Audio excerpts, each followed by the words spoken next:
Good evening.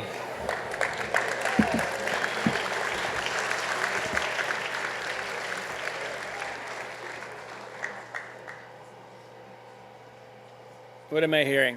There we go. Thank you. I thought that was me. I'm Joe Moll. I'm the Executive Director for McKenzie River Trust, and it's my pleasure to welcome you to the fourth, not quite annual, Upstream. This is an event we started with Barry Lopez here in the shed in 2019, just after he'd released his book, Horizon, we have Going to Sea tonight. We'd intended for this event to be annual, and of course, COVID came. We'd had a couple of wonderful online versions with Robin Wall-Kimmerer and Rebecca Solnit. And then we took a break because, quite frankly, in 2022 and 2023, we were tired. Tonight, in support of the new book of essays, we're joined by David James Duncan, who contributed to that book project, and by co-editors Jim Warren and Kurt Caswell. More about them and from them in a few minutes, and then later this evening. First, a few thank yous are in order. We gather in a space that continues to get upgrades and amaze us, and yet still feel like home here in the shed. So indeed, as it says in your program there, a bravo to Ginevra. You're here somewhere, aren't you? I really can't see because of the light, but to Ginevra and Jim Ralph, and our point of contact, Shannon Schmidt, and all of the staff and volunteers who do amazing things here, both to host gatherings like this and in the music school behind us. It's just a treasure. The beautiful artwork hanging behind me on both sides was created and donated by local artist Judith Sparks, who I think also may still be here in the audience.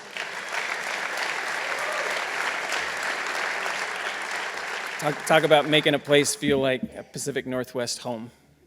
It's a really nice, just a nice place to be. Kelly Copland is again doing our sign language interpretation this evening. Thank you. Attic Media is handling videography tonight, so we will be able to share this online after the event.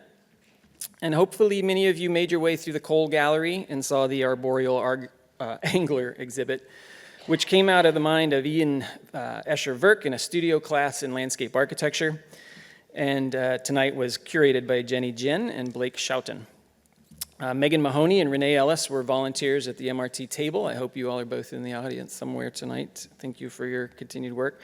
And Jeremy Nissel and folks at J. Michael Booksellers have been out there and will be out there again selling books after the event, where David and the co-editors will also be available to sign and talk with folks. A deep bow of gratitude for Mary Nyquist Coons and James Coons, Ann and Terry Carter, and members of the Spring Creek Project at the Oregon State University, all of whom provided the financial assistance to make this a somewhat affordable event for everyone. Really appreciate that. Thanks to Barbara Dellenbach at KLCC for hosting David Duncan on the Oregon Grapevine radio program, and to Camilla Mortensen and Eugene Weekly for the interviews and notes on the evening and on the Going to Sea project. I would expect that is one of the reasons many of you know about and came to this tonight. And while a flood of thanks are due to all of McKenzie River Trust staff members, board members, volunteers, former board members, particular cheers are due tonight to Holly McCrae and Elizabeth Goward.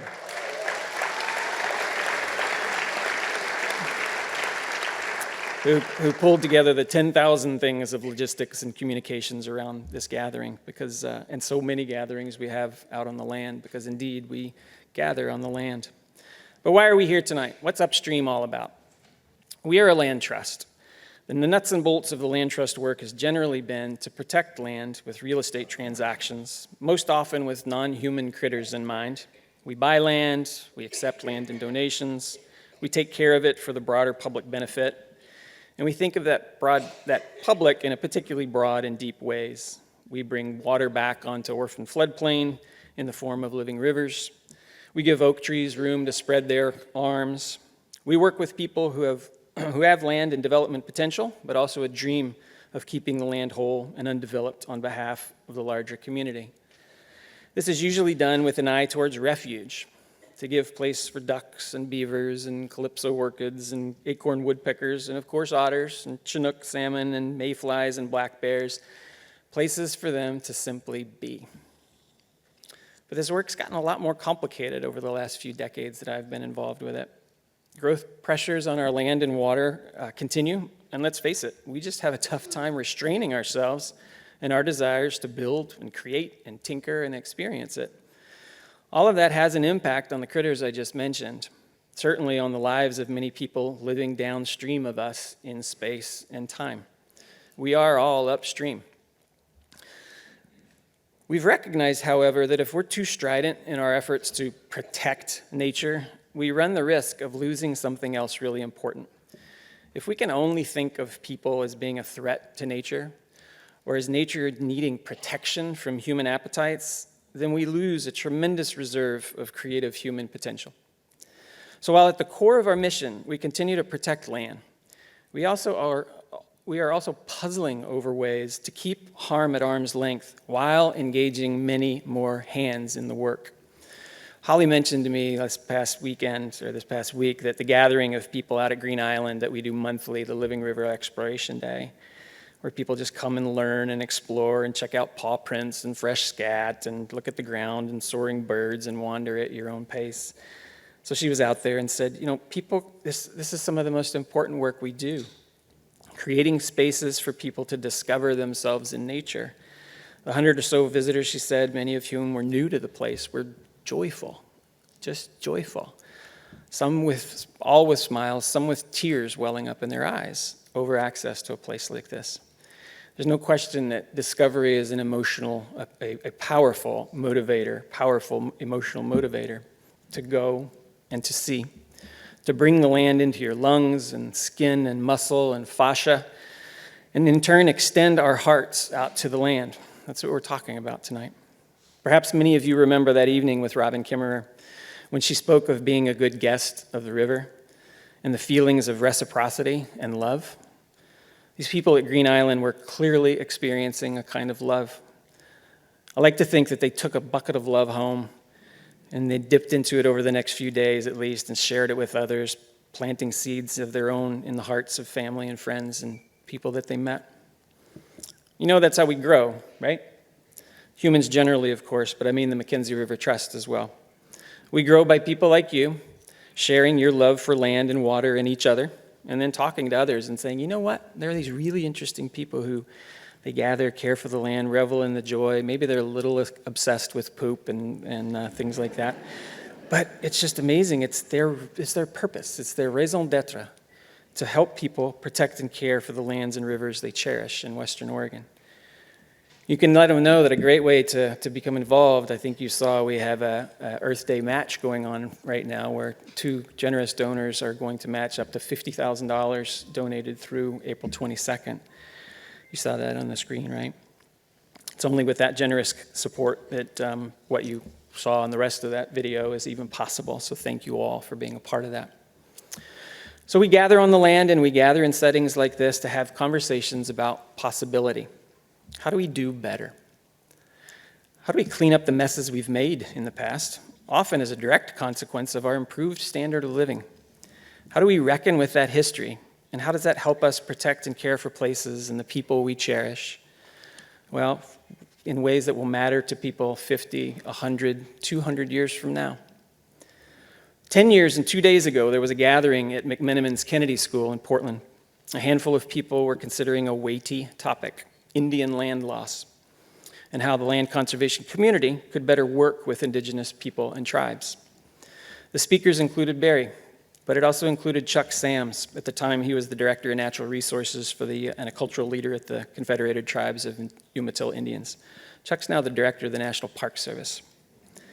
It was there that I first heard Barry's thoughts on stories and storytellers, that a storyteller is the person who creates the atmosphere, the gathering place, in which the story and its wisdom reveal themselves. It's the way that we feel about the land and gathering people on the land as well.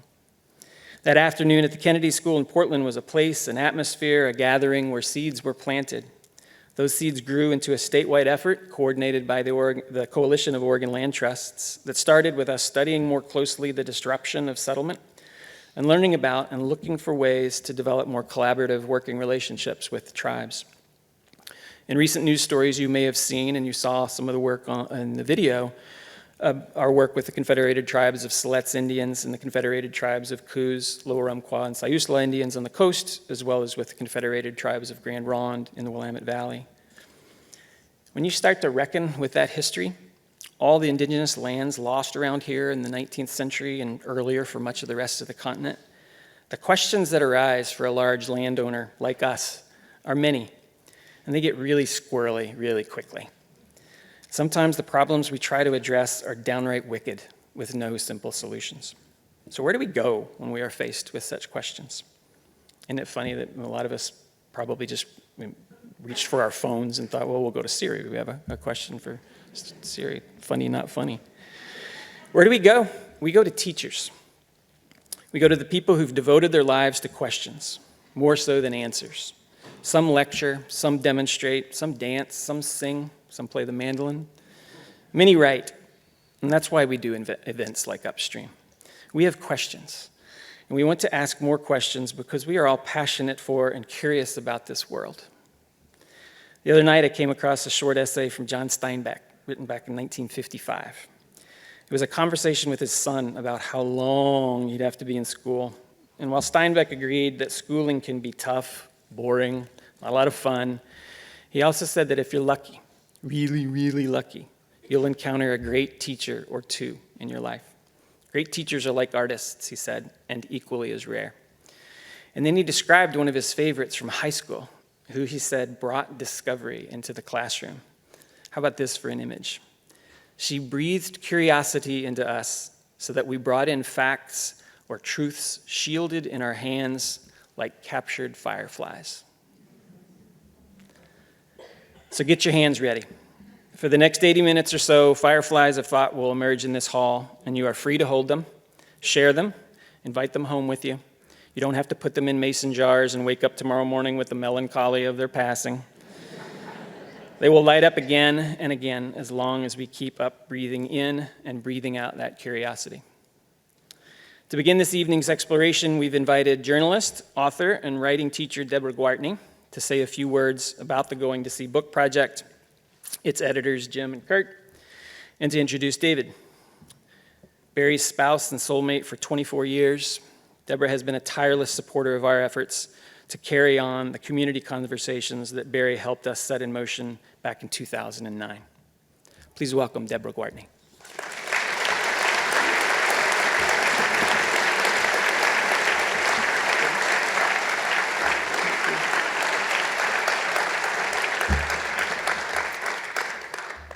Hi, everyone. It's really great to be here tonight to celebrate the beautiful work of David James Duncan and also this terrific book, Going to Sea, which was created in tribute to my late husband, Barry Lopez, who's been gone now for 3.5 years.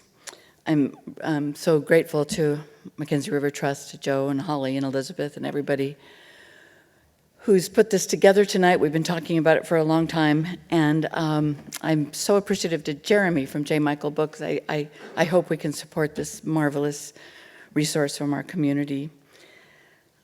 I know we're really eager to hear this conversation between Joe and David and then the others as we get richer and richer as we go on, so I'll just keep you for a few minutes. But I want to say that in this lovely book, Going to Sea, David's essay about Barry, he says that he and Barry discovered several mutual passions, a big one being that we're both the loving sons of our home waters and their denizens.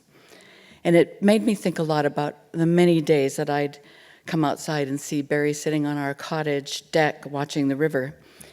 And that's exactly what he did to take care of himself. He watched the McKenzie River, and perhaps no one on this planet valued the contemplative pause like Barry. To sit and think was as important to him as anything he did during the day. I'd also say that no one ever has known the stretch of the McKenzie River, that small stretch in front of our house, like Barry Lopez. He could tell you if a boulder had shifted on the riverbed. He could sense when there were beaver sticks on the bank to go pick up. And mostly he was attuned to the September return of the salmon. He said he could hear them the way their fins moved in the water and smell them before he saw them moving back to their redds.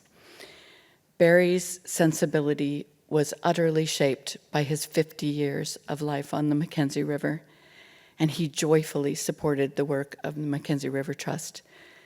And so I'm here on his behalf to thank all of you and the Trust for continuing that stewardship. The other thing that took care of Barry was community. He believed in community in a very large sense and wrote about it beautifully, of course. He also depended on a very tight woven group of men and women who were dear to him. David's book, as you know, tenderly and sometimes forcefully parse the essence of the human bond, the way we come together, get torn apart, and come back together. It's at the heart of everything David James Duncan writes.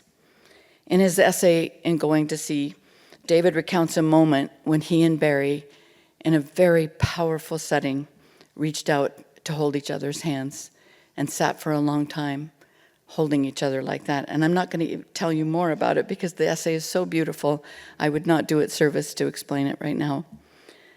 But yes, as David describes in this lovely essay, Barry had an uncanny sense of when physical touch and contact were needed. He so often would be talking to you, to anyone, and lean in for a hug. He ended almost all of his letters with that word, abrazos. Without his people, Barry would have plummeted. He was a very complicated man. He needed that tight group of people around him. They brought him hope and sustenance. And I want to call out two men who were so close to Barry in that way, at the center of his life. And they're here tonight. I can honestly say that besides listening to him pontificate about scores and watching a lot of ball games with him, they also many times saved his life. I know that sounds overstated, but it's not. They saved him when he most needed it. And after he died, they decided to make a book and asked 30 writers to continue the spirit of community as Barry formed it and believed in it. That's Going to Sea. All the proceeds will go to the Barry Lopez house upriver, our former home, which will nurture and support a new kind of community. So I hope you will join me in thanking Jim Warren and Kurt Caswell for putting this book together.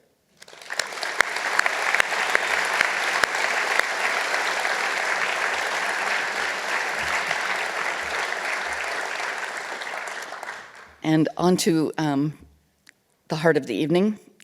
As you know, David James Duncan is the author of many works of fiction and nonfiction, including modern classics. That means they will never go away. My Story is Told by Water, The River Why, The Brothers K. We all have those on our shelves and return to them often, I know.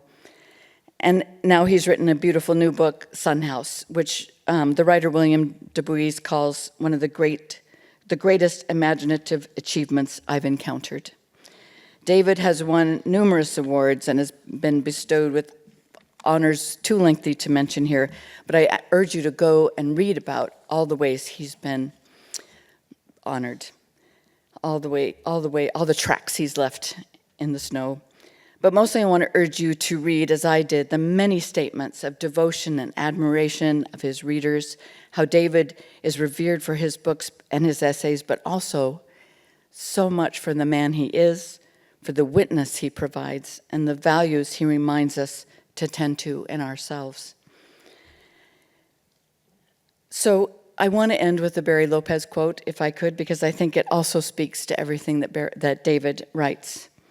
In one of his very last essays, Barry wrote, "More than ever, it is more important to be in love than to be in power." Thank you for embodying that truth, David James Duncan, and welcome.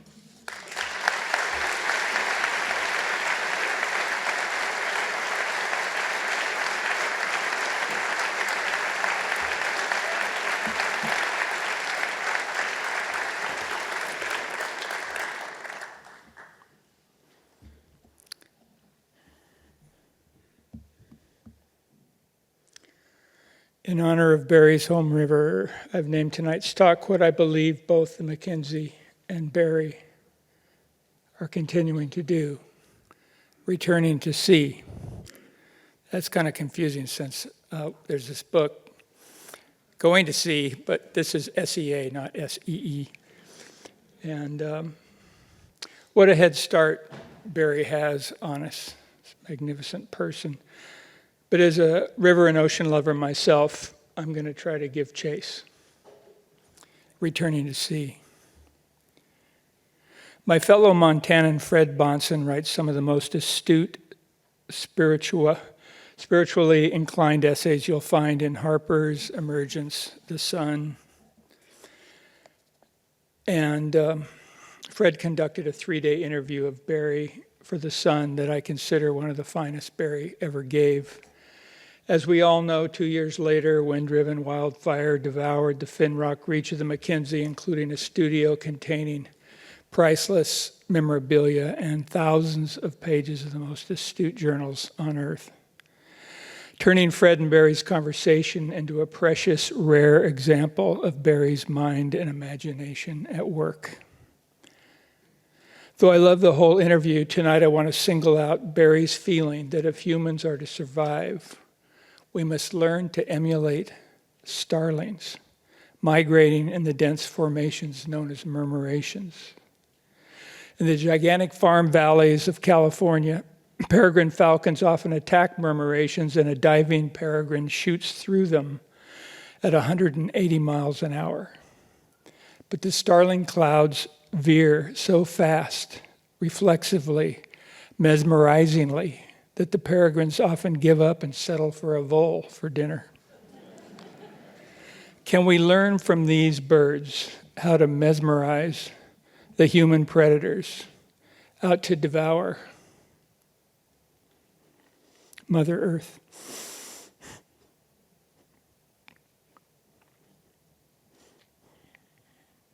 Here's Barry describing murmurations. The flock is carving open space up into the most complex geometrical volumes. And you have to ask yourself, how do they do that? The answer is, no one's giving anyone else instructions. You look to the 4 or 5 birds immediately around you.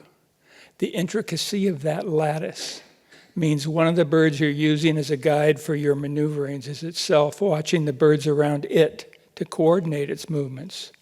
To behold them is to take in something beautiful, a coordinated effort in which there's no leader, no hero, no driver. That, to me, is the way around the dilemma of scale we humans face, a much greater level of coordination and reference toward others. You must rid yourself of the idea that only one person knows. Genius might manifest in one woman or man in a particular moment, but the quality of genius that characterizes humanity is actually possessed by the community. Murmurating with Barry himself, I'd had the same startling insight a decade before I knew Barry had it, and cited it in Son House by quoting a Tom Crawford poem titled The Eucharist, because Tom too saw murmurations as potentially salvific. When the light is just right, if you squint, you can make out the wiring to the one bird they all are.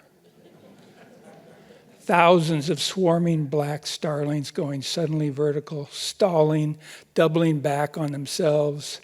In China, it's called running hand, this brushstroke that flows over the paper. Nobody in charge. What a welcome image. Instead of a murderous Mao, Hitler, or Stalin leading brainwashed minions into hell, a free-flowing brushstroke, running hand. The new book, Going to Sea, is a superb example of 30 writers inspired by Barry murmurating with one another. Another way that Barry murmurated with us, for as long as I've read him, starting with his 1981 masterpiece, Winter Count, Barry knew that despite the plethora of awards and grants for which writers apply, writing at its best is not a contest. It's a mystery religion. And a fine way to stay immersed in the mystery is to remain in intricate, spontaneous touch with our fellow writers. One of Barry's ways of doing this was to literally shower blessings upon his circle. He ended emails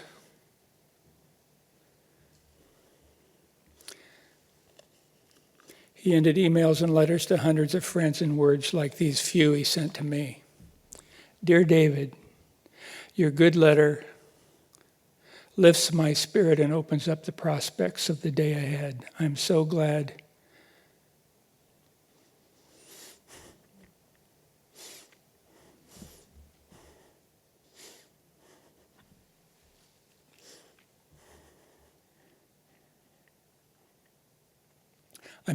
you're in the world working. Arms around you. Stay in your prayer. Barry. Dear David, thanks for bringing me into this circle. I feel revitalized by your description of the ceremony and by your unending enthusiasm for the holy. I'm finishing a manuscript, staring heavenward into the female rain falling for 2 days now, bathing these tender dry woods. Another day of this and the river will appear to have risen. Salmon on the gravel bars, building their reds in 2 weeks. Gaudiamus igitur, therefore let us rejoice. Barry. What a solace to so many, these inclusive blessings he took the time to share. Having pondered Murmurations for a decade now, it doesn't surprise me that my concept of what they are keeps expanding. I've come to believe, for instance, that the more aware we become of human murmurations, the more frequently we find ourselves falling inside of them. Since Joe Moll urged me to include some of my own work tonight, I'll share an example of accidentally falling into a murmuration of utter delight. Pardon me that the arc of this experience begins with depression, but wait till you hear what the murmuration does to that. I named this true tale after the unlikely venue in which it took place, an old hotel elevator in Ogden, Utah. I'm driving the interstate into Ogden, 11 p.m., late March 2003.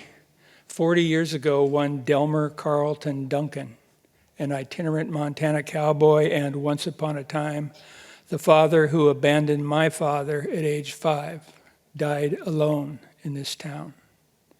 What would my absentee granddad make of what Ogden has become today?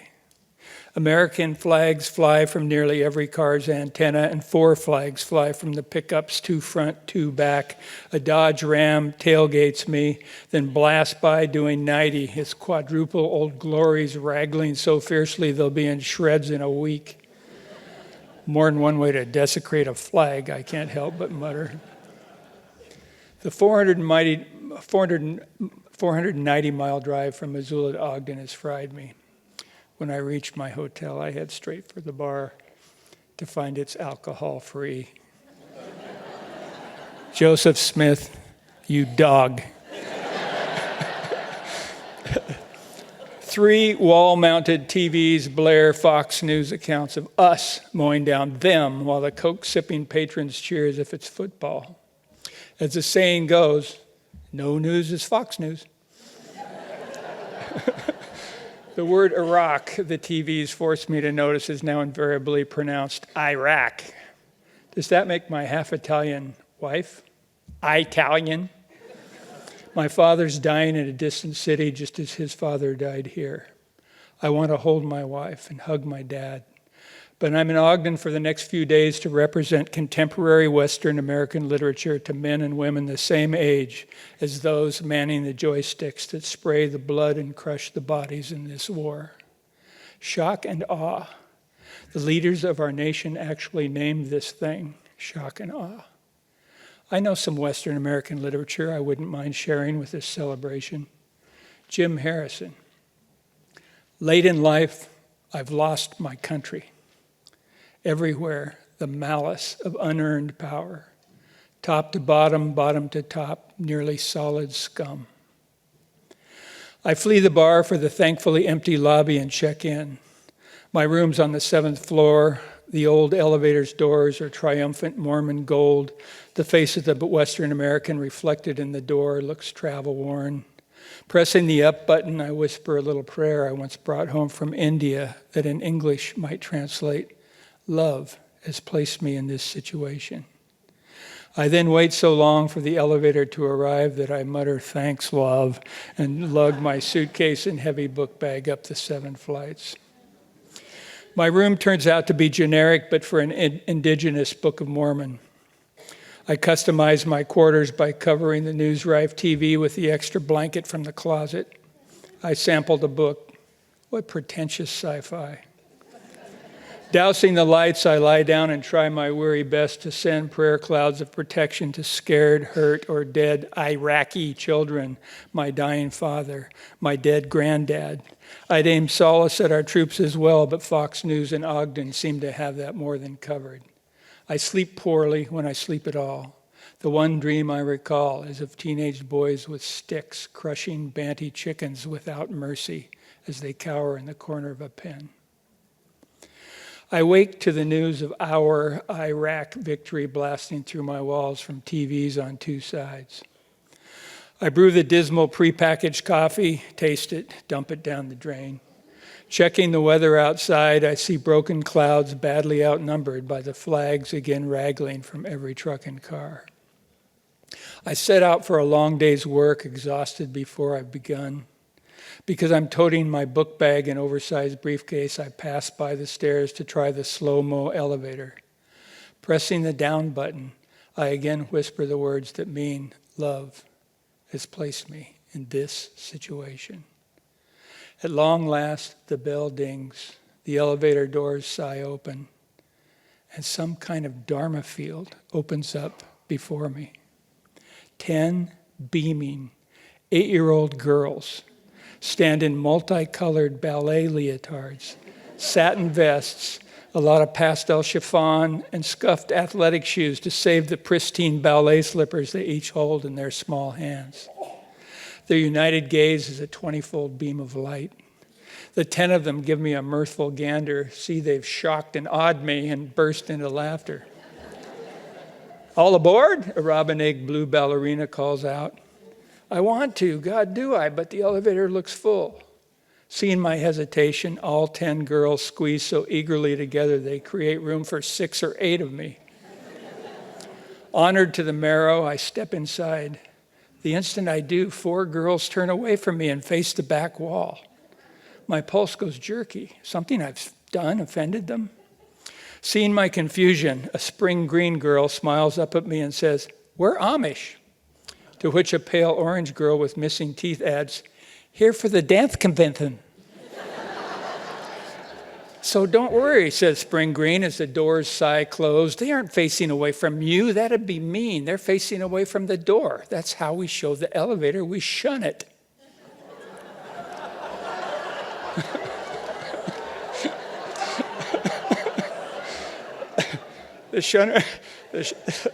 The shunners glance over their shoulders to see how I take this. I adopt a grave expression and turn away from the golden doors myself. 9 girls again burst out laughing, but a straight-faced little girl in purple is tugging on my sleeve. "Yes," I say. "We shun purple too," says Purple, inspiring another gale of laughter, mine included. Our elevator starts reluctantly earthward. I'm so grateful for its slowness. "We got to get up at 4:30 this morning," an apricot-colored girl enthuses. "Because Jedediah had to milk the cows at 5, adds Purple. "Because we're Amish," repeats Spring Green. "And Amish girls cook for Amish boys," says Apricot. "So we all got up to make Jedediah breakfast," explains Robin Egg Blue. "So if I become Amish, would you get up early to cook for me too?" All 10 girls giggle at the very thought of the worn-looking Westerner becoming Amish. "Come on," I plead. "I love the broad-brim hats and horse-drawn buggies. Ich spreche Deutsch, too, a little. I'll bet you girls can really cook." More titters at the very idea. "I know Amish girls play softball," I tell them. "I've watched them in Montana. They were good. One girl in a full-length dress and prayer cap dove to catch a ball and make it out. But I didn't know Amish girls did ballet." "Well, we do," says Pale Orange. "Well, I'll bet you're good at that, too." Eager nods all around. "Ding," says the elevator as it shivers to a stop. The word lobby lights up the golden panel. The shunners and I turn, facing forward now. Beaming at each other's gilded countenances, we await the snail-slow doors, hall to the lobby, ragling flags, malice and power, Western lit students, and dance convention beyond.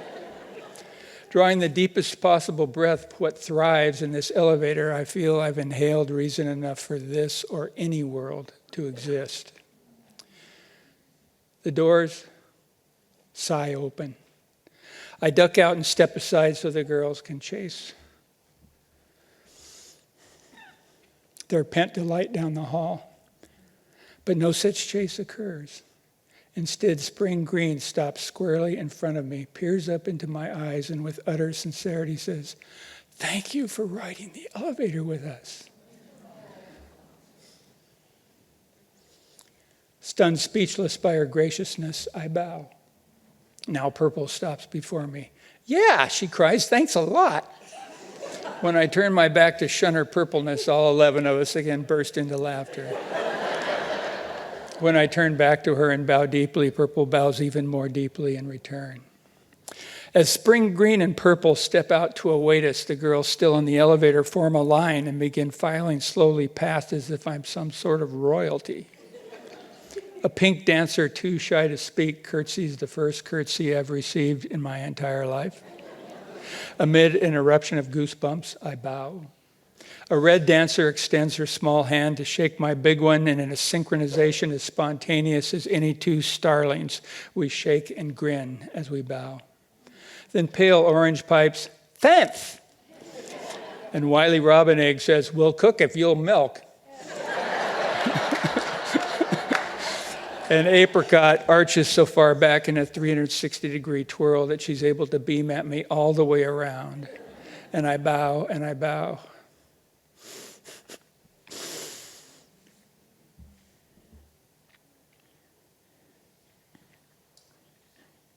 And they thank until each girl in her way has rewarded a complete stranger for sharing a 30-second ride in an elevator they shunned.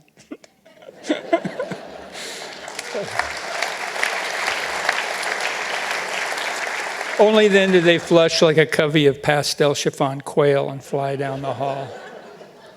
Since gratitude's tears look little different than sorrows, I wait a while before I follow, and when I reach the lobby, they're gone, but every face in their wake remains lit by their passing, and some old awe in me resurfaced, revealing a grove of ancient trees I once worshipped, then somehow lost sight of, still rooted and soaring in my chest. I step out into spring wind, shadow-streaked sunlight, and roaring pickups to find the sky vast, straight into the heavens, with broken clouds and unbroken birds soaring and flags rattling, just as clouds, birds, and flags are created to do. I bow. In a blessedly slow elevator in unlikely Ogden, Utah, 10 8-year-old Amish girls have flown me home to my beautiful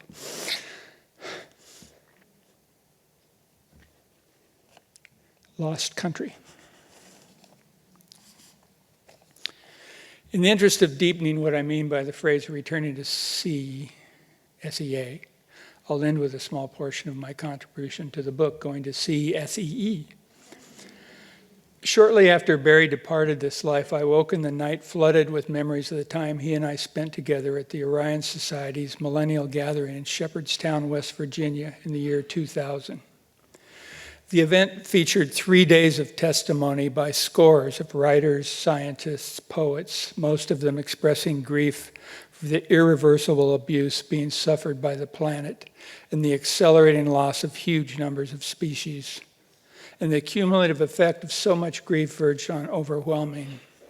So it felt darkly apropos that our final events were held on the Antietam battlefield, where, on a pleasant September day in 1862, the young men of a single country had divided like a cell into two countries donned Union blue and Confederate gray uniforms, and obeyed orders to attack one another so mercilessly that in 12 hours, 22,717 casualties were inflicted, leaving 3,600 dead, 1,800 missing or captured, thousands of parents grief-smashed, young wives widowed, children orphaned, horses and mules and God knows who and what else slaughtered. As many of you know, Barry was drawn to such places. He and I set out on a slow exploratory walk, bewildered that a place so lovely had ever staged such carnage. For a time, we didn't speak, the number 22,717 being the only comment needed. Then Antietam offered up a surprise. As we approached a long row of carefully preserved cannons, a robin shot through the small space between our shoulders from behind and disappeared down the cannon barrel closest to us. We exchanged a stunned look, then stood quiet so as not to disturb whatever was happening inside that murder weapon. When the robin, a female, blew back out into sunlight and away, how strange it was to watch Barry place his face squarely in the cannon barrel, peer into its depths, turn to me with a half-exultant, half-crushed smile, and with a little sweep of his hand, invite me to look too. I peered down the barrel till my eyes adjusted to the dark. The cause of Barry's expression, a woven mud and grass nest in which 5 pale blue eggs emitted an almost bioluminescent glow. Stepping a few yards back, we waited for the feathered manufacturer to return, then commended her on a living brand of ordnance capable of outdistancing cast iron cannonballs by thousands of miles. For the first 4 days of the millennial gathering, my feelings of grief and gratitude had been taking polite terms. Beginning with 5 living cannonballs, grief and gratitude fused and pressure began to build like a thunderhead inside me. As dusk descended on Antietam, the hundreds of Orion attendees gathered on a grassy hillside facing a lit stage in a swale below us. As grace would have it, the Jesuit-trained non-Jesuit Barry, the Mormon-raised non-Mormon Terry Tempest Williams, and the Adventist-raised Adventist apostate, me, found ourselves huddled together as the air cooled. As a program of music and poetry commenced, Barry, Terry, and I were mesmerized by the hundreds of fireflies rising from the battlefield like, pick your metaphor, the departing souls of vanquished soldiers or of thousands of Mother Earth's vanquished species. The grief and gratitude thunderhead kept building in me. When the Orion Society MC informed the crowd that we would now observe a half hour of silence, I realized I was in trouble. 30 minutes of silence in certain conditions can be almost unbearable. 5 pale blue eggs, an interior thunderhead, and the riven silence of so many wounded earth lovers created just such a condition. Perhaps 10 minutes into the silence, Barry surprised me by taking my hand and holding it. Not till he did so and I felt his steadiness did I realize I'd been trembling. Seeing what he'd done, Terry placed both our hands on her knee, then lay her hand atop both of ours.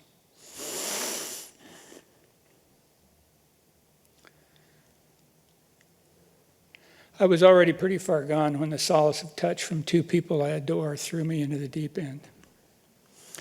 No words avail to describe where I landed, but in the name of truth, I must say these words anyway. A still, small voice released 2 tiny syllables. A crush of colliding feelings usurped me. The thunderhead began releasing its load, and some kind of Pacific Northwest Quaker shaker began to weep a small ocean as if to house his home region's fast vanishing orcas and salmon, the heartbroken ardor of the millennial crowd, and Barry's and Terry's loan of loving hands as I welcomed the overwhelm. 2 syllables delivered. The last days I shared with Barry were at a gathering of writers under the auspices of the Soul Family Collection in Literature Community in the Natural World at Texas Tech, where our literary papers are housed, and where I experienced Barry as a changed man. He'd written about the abuse he suffered as a child in Sliver of Sky and Harper's, spoke of it to Terry Gross on NPR's Fresh Air, and his ease among the crowd at the Texas gathering revealed a man whose self-protective manner seemed never to have been. Barry was deeply curious about others, alert to everyone's needs, and when our Bigfoot and butterfly-loving genius friend Robert Michael Pyle held forth as only he can, Barry laughed himself to tears. But he still also possessed his renowned determination to get to the bottom of mysteries he hadn't fully grasped. After dinner with a large group, Barry cornered me, found us a private corner, and said, "David, it's time you told me what you were feeling all those years ago at Antietam. You've never said. Your tears were running down my hands.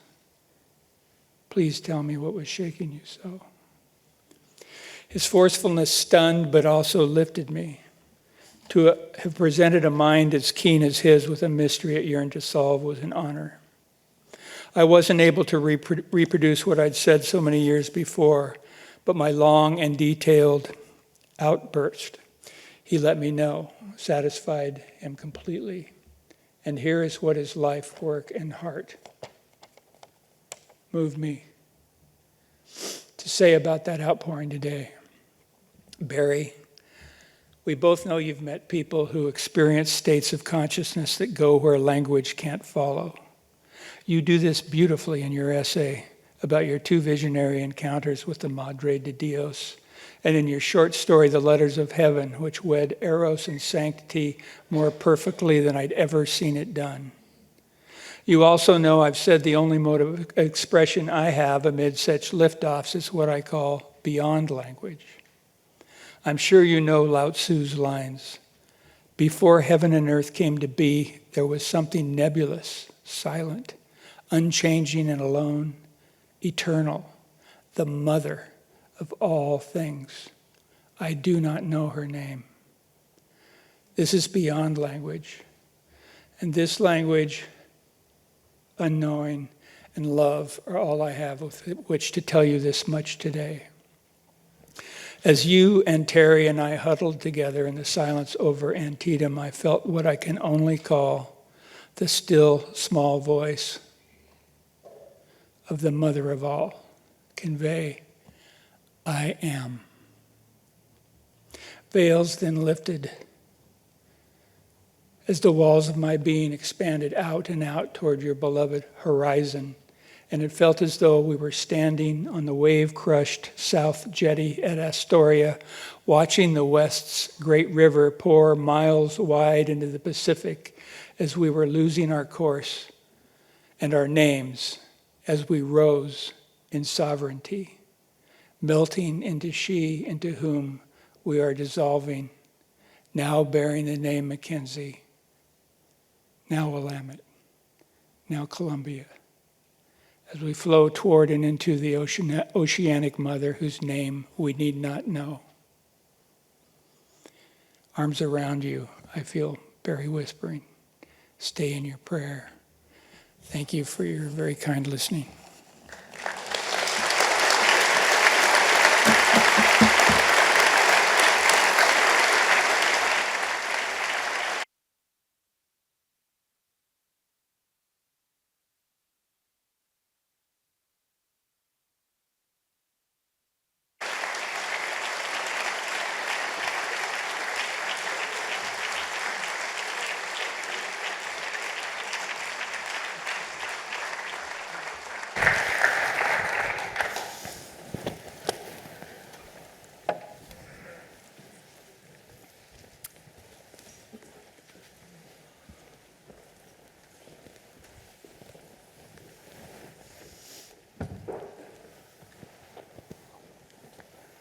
You know, how are the mics? Oh, they sound like they're on. Now we have to behave, gentlemen. Okay. Thank you, David. I feel like that deserves some silence. Maybe not 30 minutes, but 10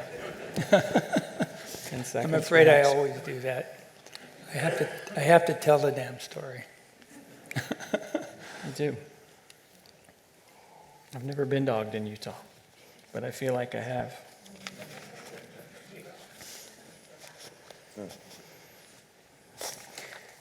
All three of you, in addition to being involved, in addition to being involved with Going to Sea, have your own books out.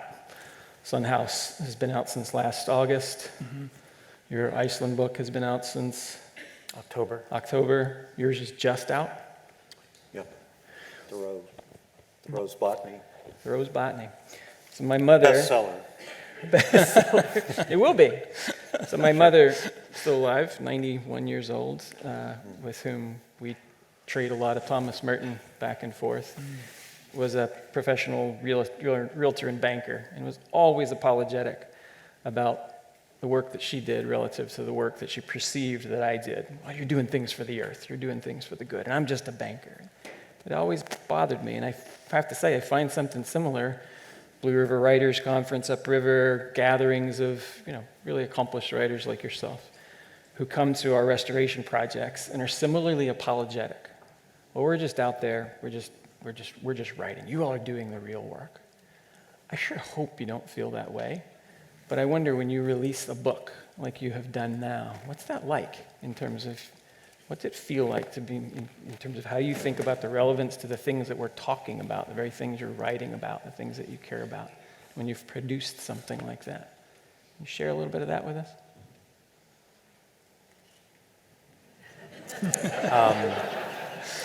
Well, it's a wonderful feeling, but at the same time, the work has been a long and slow evolution. And so you see these many pieces that come together over a long period of time. And I think once the book is in my hands, it's almost an unreal object. So it's almost more important when it's reflected back, I think, from somebody who might have read it. And then I realized the book has come to life in a real way. We had a nice moment this afternoon where Kurt and I went into J. Michael's bookstore, and Jeremy was hovering over a big box, and we said, "Do you have copies of Going to Sea?" We had not seen Going to Sea at that point. And he said, "I just happen to have a couple of hundred copies right here." And yeah, I think for me that's a wonderful moment to hold the volume. We worked for not 16 years, but we worked for over 16 months, a couple of years on that book, and to finally see it and hold it it's a great feeling. Yeah. In this particular case, to me, it was so great because, as we've been saying in many ways, that man's idea of community was so vital to everything he believed and stood for and did in this world. And it turns out that book is an embodiment of how well he helped to forge a community of writers, some of whom never met him at all, and they are part of that community. So it's really remarkable in that regard to me.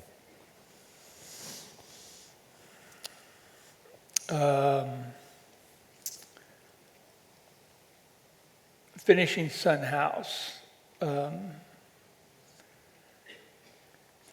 It was a book I wanted to write before I moved to the other side of the grass. And I wanted to say absolutely everything I have to say, regardless of how difficult it might be for the average reader. I had no mercy on the poor average reader. but I care about these things that I feel are really important, and one of them is the way that really great women have been treated. I've raised two absolutely lovely daughters, and these mystics that arose in the 13th and 14th century in Europe are called Beguines, and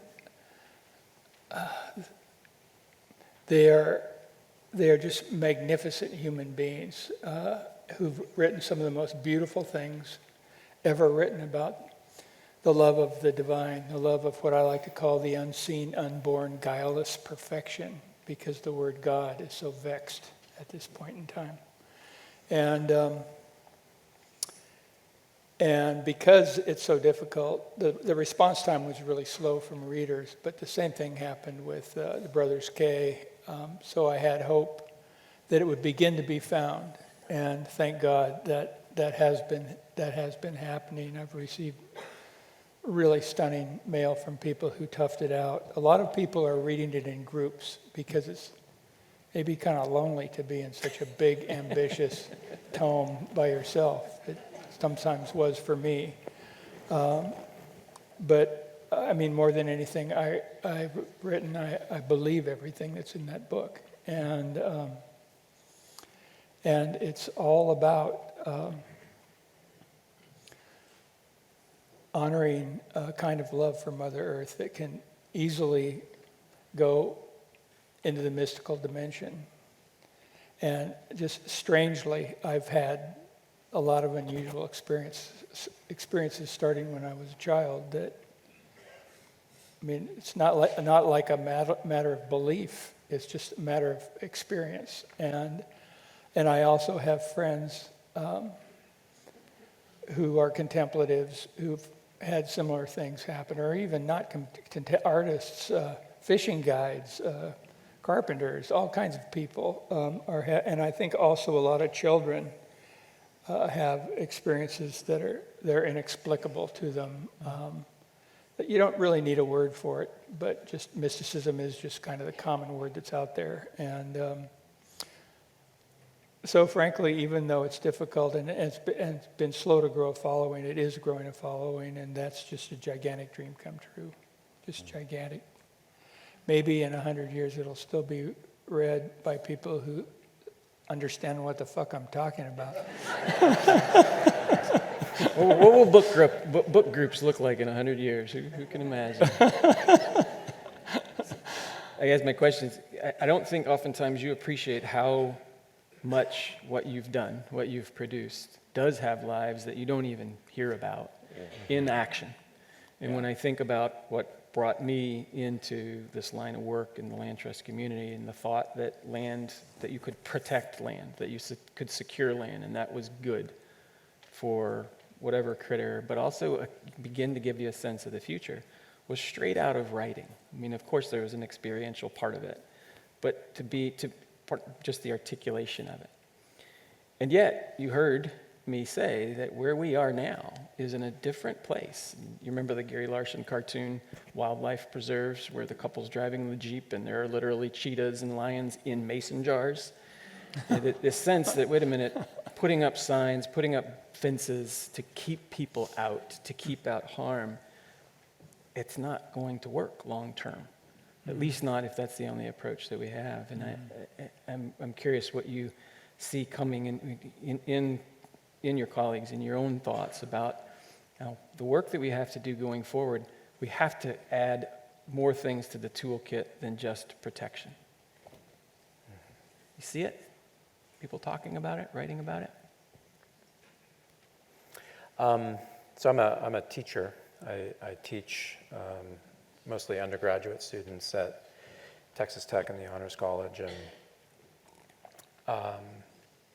we were having this conversation a little earlier about artificial intelligence and the way that imposes, and just the way that, let's say, young people's minds are developing over time. And in my classroom, I've had to resort to essentially having all writing in that class happen inside the classroom.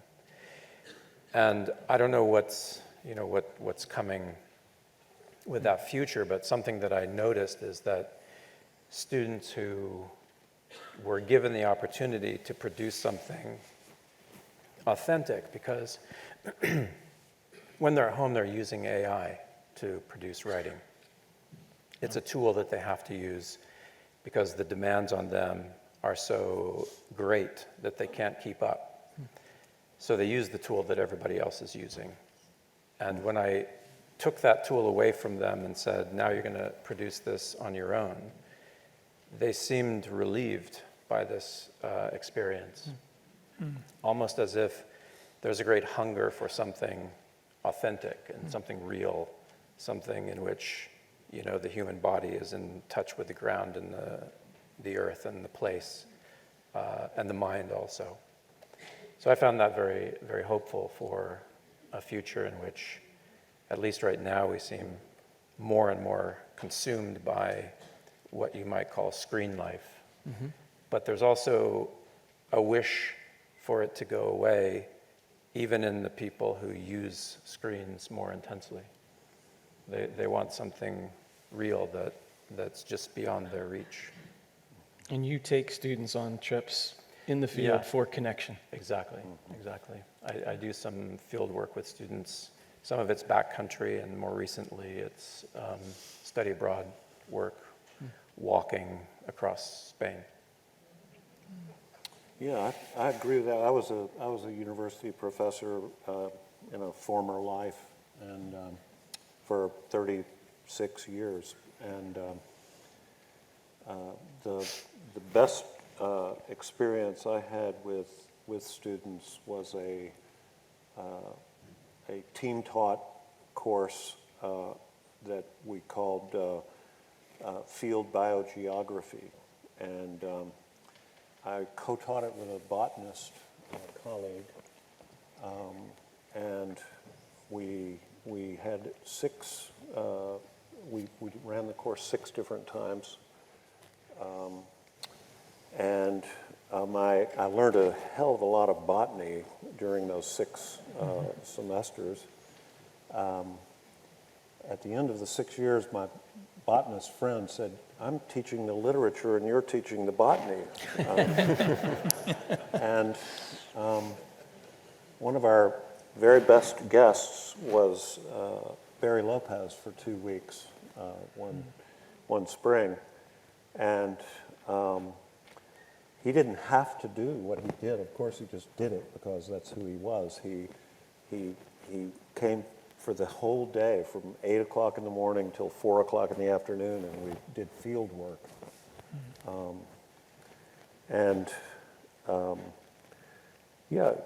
It was. I have students to this good day who contact me and tell me about that experience that they had, and that was in 2007 when he was there with us. Robin Kimmerer was with us one semester and taught mosses in a 3-hour lab. That kind of experiential learning, I think, is vital. So the kind of writing that gets done, I don't know about since ChatGPT or other forms of AI and how it kind of encourages a mediocrity of information gathering and dissemination, something like that. But it takes a human edge off of the writing. So it's very concerning to me. But I don't know, I just cannot believe that any AI algorithm is going to produce something like Sun House. I just don't think that's possible. So that gives me a lot of hope.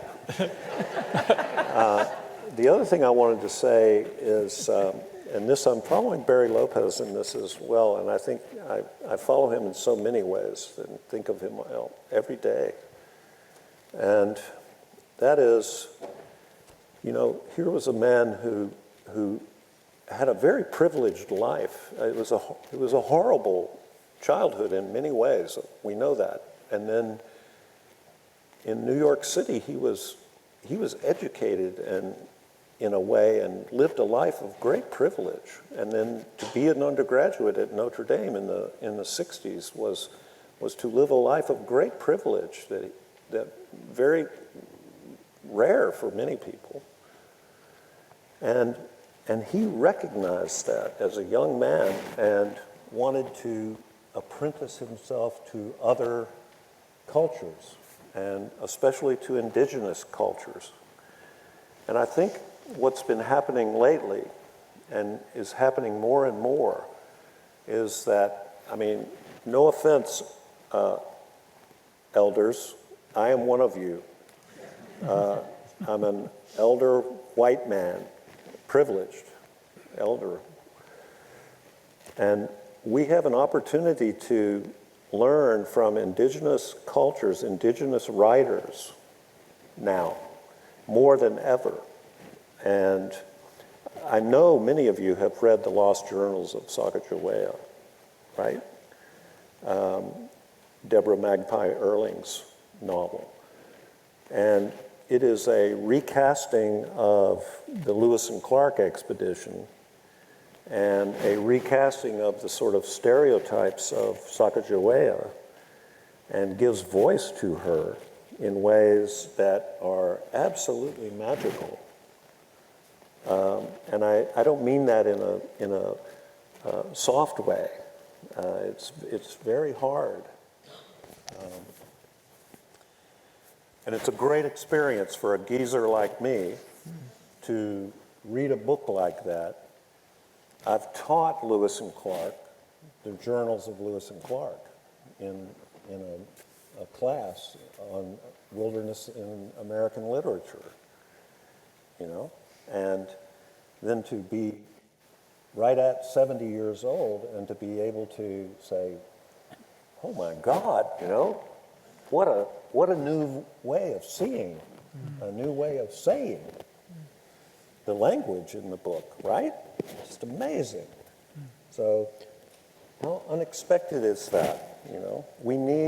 What we need are these challenging writers who challenge our assumptions, challenge our positions, aren't afraid to use words like mysticism, you know, and we kind of go, holy shit, you know? Right? But that's the bravery of the real writers. And I don't think AI can do that. I don't think it's brave. I think it can be efficient. It can summarize things well, yes. But I don't think it can be insightful, it can be brave, can be deep and hopeful and reach deep, deep into the soul of human beings. I don't think that can happen. Let's talk about that for a second, because both of you have written about courage. Barry spoke to the National Land Trust Alliance gathering in New Orleans, and I forget when that was, 2013, 15.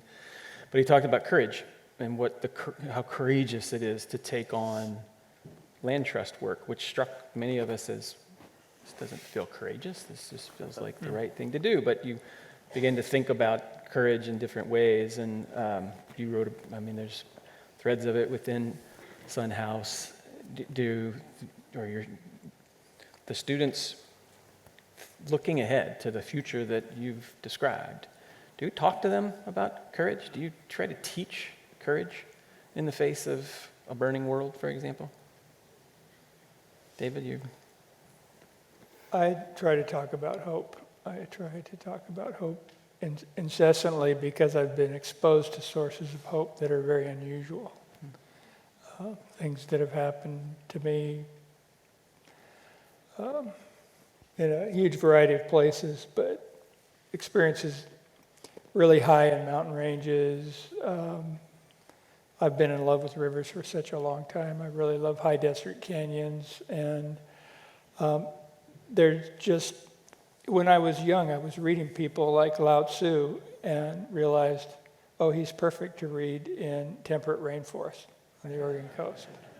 And reading people like the Desert Fathers in the high desert river canyons of eastern Oregon. And it was really when I got back from India, there's that Gus Van Sant movie, My Own Private Idaho. When I got back from India, I found the places that I could keep this huge gift that I can't get into, because Thomas Merton says, spiritual secrecy is the protector of spiritual integrity. So I can't bring the closest, biggest things out in public. It's just a pure spring that I need to drink from. But I can, just kind of changing the metaphors and giving it to characters who are in a different situation that isn't specific to me, talk about things that are pretty damn close to the bone, and I get really nice reactions from the young. Not huge numbers. More people who are older read my stuff, particularly people who've read my previous books, because it gave them something, so they trust it. But the River Y sold a buttload of copies in the last 6 months. Yeah. I think less about hope and more about action, and not necessarily political action or environmental action, but more a focus on the individuals actively breaking through barriers of their own. So teaching is a very slow process, and it's also very personal. It's one-on-one. It doesn't cast a wide net like technologies do, like ChatGPT is suddenly everywhere at all times, whereas what we do in the classroom is much more, it's slow and methodical. And when I take groups of students outside, I find those breakthroughs they're so painful for them, and they need to be encouraged to take those steps. But I don't think about hope a lot because it feels inactive to me. And I just put them on the road and say, we're going to walk 200 miles to this destination. And by the time they get there, they're exhausted, the body is depleted, and this strips away and opens up a number of things in the mind that were not there before. I remember Barry talking to me once about sitting in a tent in Antarctica for 40 days, right, with many, many days in which they're trapped in the tent in the cold. And he said something like, there's nothing to do while you're there except focus on the present. And something happens in your mind that will not happen when you're at home or when you're distracted by all of the concerns of our modern lives. The analogous thing maybe for me is that there's a group in, this wonderful woman in Missoula started something called the Free Flow Institute, and we use rivers as floating long journeys down rivers. We did the Middle Fork of the Salmon a couple of years ago as floating classrooms. And the river is doing so much teaching that on some days I felt like I didn't even need to talk. So many amazing things were happening. Finding a dragonfly emerging from whatever you call that. I mean, it was just this miracle, and there were 15 people standing around this thing that was happening. And the whole panoply of wildlife we had on the Blackfoot. We had just started a morning session, and a cougar came to the other side of the river and just was looking over at us and kind of attended our writing workshop, as it was looking for fawns downstream that it could. That would have been a good teaching too, but it didn't happen. But and also the other thing I really enjoyed is I always do conferences when I teach a workshop. And I say, well, we'll have 20 minutes, and it's always 2 hours. And when I was doing them on the river, they were so different because the river was a kind of low water year on the Blackfoot, and the river was knocking us around. And one guy who wasn't paying attention actually injured his knee because suddenly the boat just stopped and he had to catch himself. But it forced us to have a kind of alertness to the natural world constantly as we were talking about whatever their writing struggles were, whatever they aspired to do with their writing.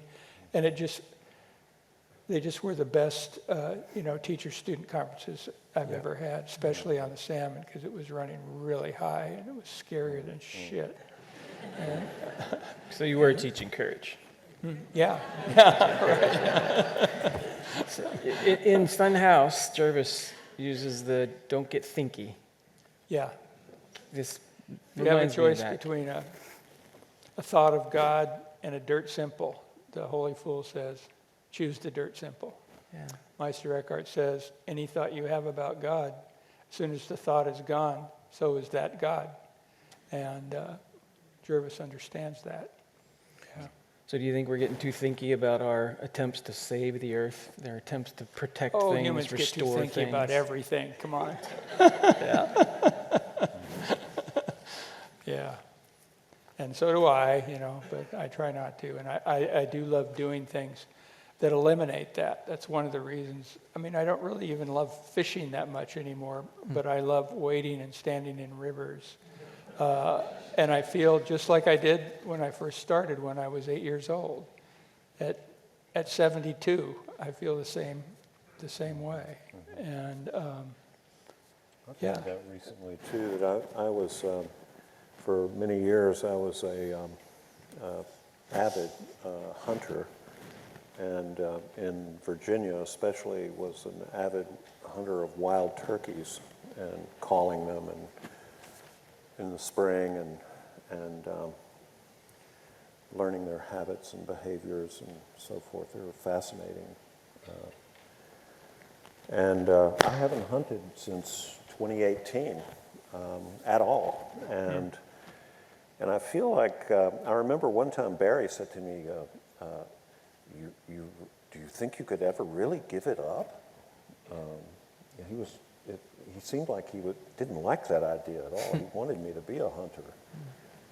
And but I think about him because he also was, he said, hunting, by which I mean paying attention out on the land.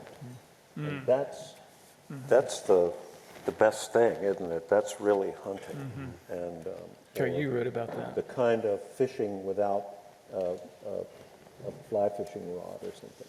yeah, so the subtleties of that sport are what intrigue me. I mean, there are these bugs called ephemeroptera, and you go to a high lake and you'll see hundreds of thousands of them flowing left to right, and then you kind of change your eyes, and they're doing the same thing right to left. And like, who are these guys? What are they? What's the purpose? They're so fragile. They consist of almost nothing, and yeah, they're just all the different. I mean, I'm so much happier when an osprey comes along and takes the fish that I was trying to stalk.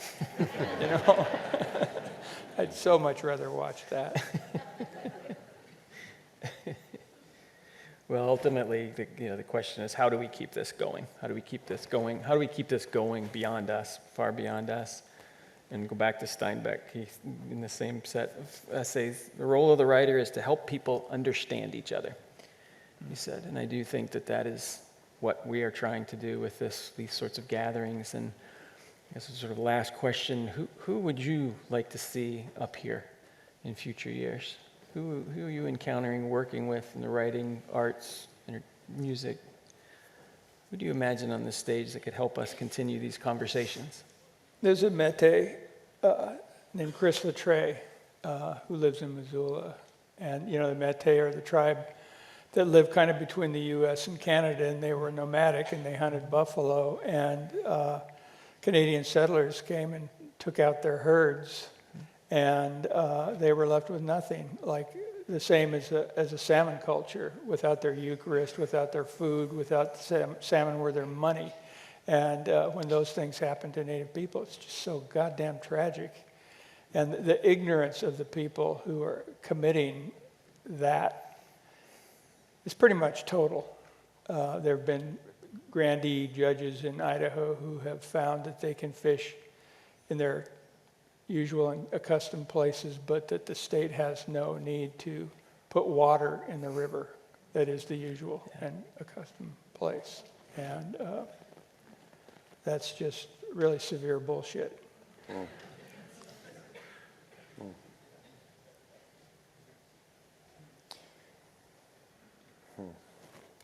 Somebody I think who could help out here is, since I'm at Texas Tech, Catherine Hayhoe, who is a climate scientist, and she has a book out titled Saving Us, which I think is the conversation that we need to have. And she's also been very good at talking about the way in which climate science, or science in general, and faith come together. And I think she would be a really interesting speaker here.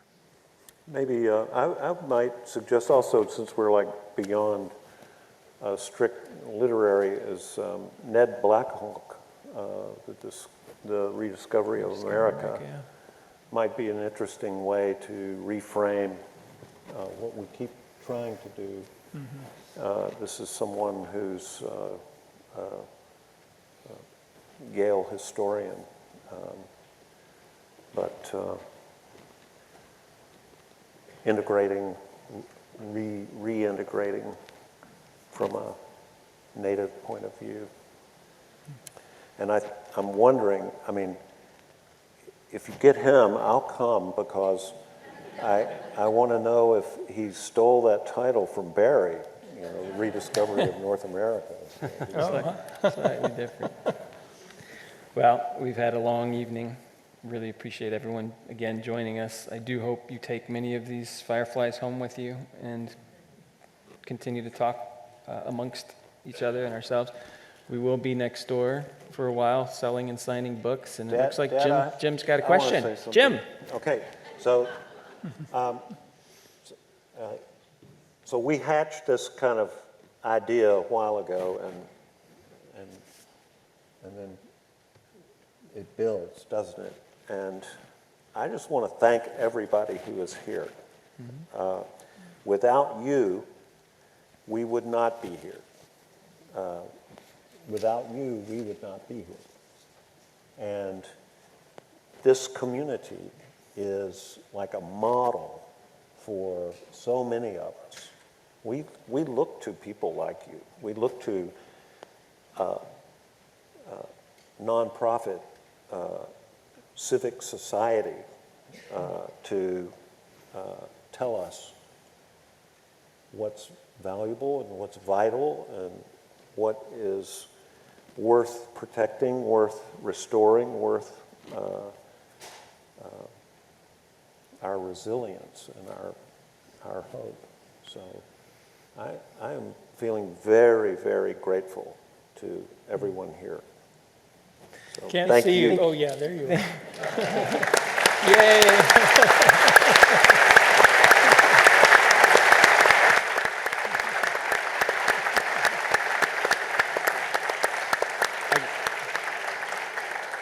I guess that means we'll let you come back. We'll let you come back. Let me leave Only you. if he plays the mandolin. No. Let me leave you with three short lines. This is from the last lines of a Gary Snyder poem called For the Children. Stay together. Learn the flowers. Go light. Yeah. Thank you. Snyder.